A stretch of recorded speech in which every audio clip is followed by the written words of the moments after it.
Short Answers to Common Objections Against Religion by Father Louis de Segur. 30th Objection. God is too good to damn me. Answer. Accordingly, it is not God who damns you, it is you who damn yourself.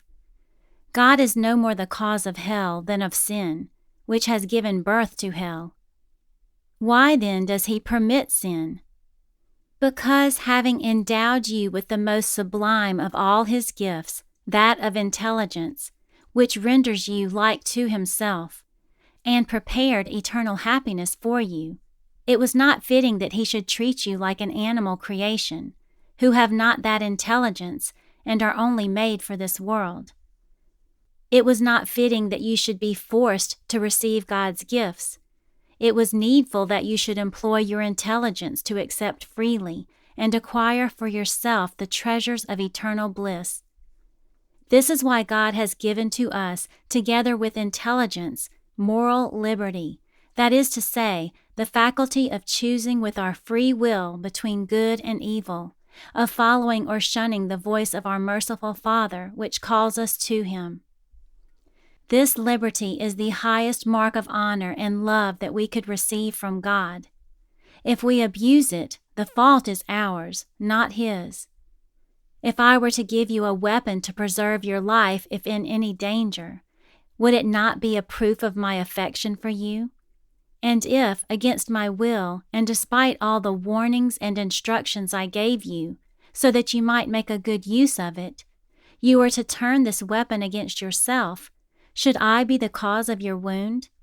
Would it not be to you alone that the blame should be imputed? This is what God does for us. He gives us the liberty to do good or evil, but he neglects no means to induce us to choose good. Instructions, warnings, kind and earnest invitations, terrible threats, he spares none. He loads us with his grace, he surrounds us with his assistance. But he does not force us. That would be to destroy his own work, the gift of free will. He respects in us the gifts which he has bestowed on us. I have set before you life and death, blessing and cursing. Choose therefore life, that both thou and thy seed may live. Deuteronomy chapter 30, verse 19. It is then the reprobate who runs to his own perdition. It is not God who damns him, it is he who damns himself. God gives to each one that which he has freely chosen, life or death. Paradise, the fruit of virtue, or hell, the fruit of sin. Two roads lie open before us in this life, the road of virtue and that of vice. The latter is sometimes smoother and more attractive than the former, particularly for the first part of the way. But it leads to hell, where sweetness is changed into bitterness, while the other leads to paradise, where our labor is changed into an unspeakable rest. To reach the gates of paradise, we must choose the road that leads to paradise. That is plain enough. The Catholic priest is the charitable guide sent from God, who shows us this road.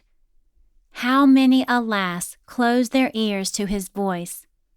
How many lose their way and perish from not following his directions?